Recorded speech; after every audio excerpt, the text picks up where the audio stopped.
ताकत, शक्ति, डर, एक नजर, 1000 भावनाएं। कहानी है आज गंगूबाई काठियावाड़ी की, जिनके किस्से में है नेहरू भी, करीम लाला भी। एक फिल्म उस गंगूबाई की जिंदगी से प्रेरित है जो 1960 के दशक में मुंबई के कमाठीपुरा में वैश्यालय चलाया करती थी।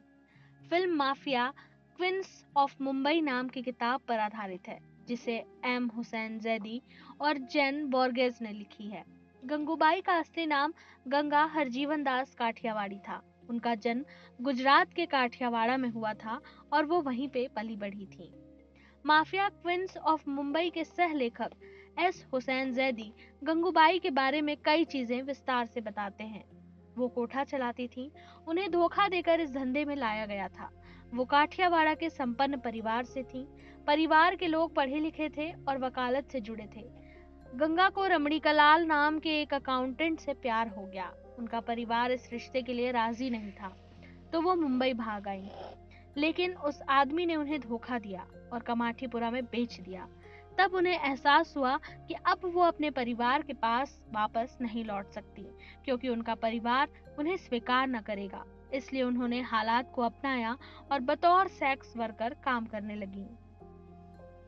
वो गैंगस्टर नहीं थी, वो अंडरवर्ल्ड का हिस्सा भी नहीं थी, लेकिन ऐसे धंधे में थी जिसे नीची नजरों से देखा जाता था। जैसे जैसे वक्त गुजरा, वो कमाठीपुरा रेड लाइट एरिया की प्रमुख बन गई। इस तरह से वह पहले गंगा से गंगू और इसके बाद गंगू से मैडम बन गई। गंगूबाई ने कमाठीपुरा में हुए घरेलू चुनाव में हिस्सा लिया और जीत हासिल की। गंगू सेक्स वर्कर से गंगूबाई काठेवाली बन गई।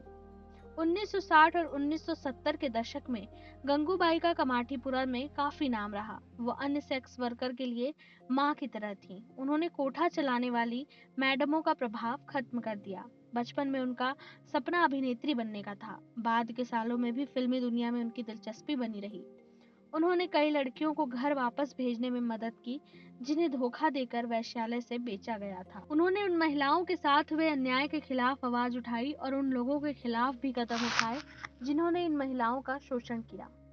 उनका यह नजरिया था कि शहरों में सेक्स वर्कर्स के लिए अलग जगह उपलब्ध कराई जानी चाहिए। मुंबई के आजाद मैदान में महिला सशक्तिकरण और महिला अधिकारी के लिए आयोजित रैली में उनका भाषण काफी चर्चा में रहा। कमाठीपुरा में हुई एक घटना के बाद गंगूबाई का दबदबा और बढ़ गया। एक पठान ने वैश्यालय में गंगूबाई से बदसलूकी की। उसने उनके साथ जबरदस्ती करने की कोशिश की, उन्हें चोट पहुंचाई और पैसे नहीं दिए। ये लगातार होता रहा। उन्होंने उस पठान के बारे में जानकारी जुटाई। उन्हें पता चला कि पठान शौकत खान नाम के शख्स का ताल्लुक करीम लाला के गैंग से था। अब्दुल करीम खान को अंडरवर्ल्ड में लोग करीम लाला के नाम से जानते थे।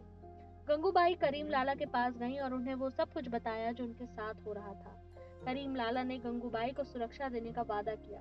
करीम लाला ने गंगूबाई को अपनी बहन बना लिया और इसी के साथ गंगूबाई का दबदबा इस इलाके में काफी बढ़ गया।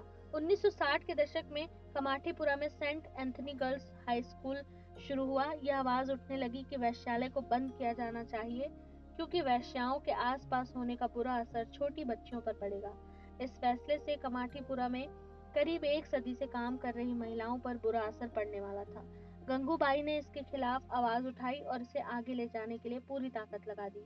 उन्होंने तत्कालीन प्रधानमंत्री जवाहरलाल नेहरू से मिलने के लिए वक्त मांगा। जैदी ने माफिया क्वींस ऑफ मुंबई में लिखा कि इस मुलाकात से गंगूबाई की सजगता और स्पष्ट विचारों से नेहरू जी भी हैरान रह गए। नेहरू ने उनसे सवाल किया कि वो इस धंधे से में क्यों आई, जबकि उन्हें अच्छी नौकरी या अच्छा पति मिल सकता था। ऐसा कहा जाता है कि गंगूबाई ने उसी मुलाकात में तुरंत नेहरू के सामने प्रस्ताव रखा। उन्होंने नेहरू से कहा कि अगर वो उन्हें अपनी पत्नी के रूप में स्वीकार करने को तैयार हो जाएं, तो वह ये धंधा हमेशा के लिए छोड़ देंगी। इस बात से नेहरू तंग रह गए। तब गंगूबाई ने कहा, प्रधानमंत्री जी नाराज मत होइए, मैं सिर्फ अपनी बात साबित करना चाहती थी। उन्होंने कहा कि कह देना आसान है, लेकिन उसे खुद अपनाना मुश्किल है। नेहरू ने इसके खिलाफ कुछ नहीं कहा। मुलाकात खत्म होने पर नेहरू ने गंगूबाई से वादा किया कि वो तो उनकी मांगों पर ध्यान देंगे। प्रधानमंत्री ने जब खुद इस पर हस्तक्षेप किया, तो कमाठीपुरा में वैश्याओं को हटाने का काम कभी नहीं हो पाया। संजय लीला भंसाली अब गंगूबाई कोठीवाली की जिंदगी पर फिल्म बना रहे हैं। आलिया भट्ट गंगूबाई के किरदार में नजर आएंगी। फिल्म का फर्स्ट लुक लॉन्च कर दिया गया।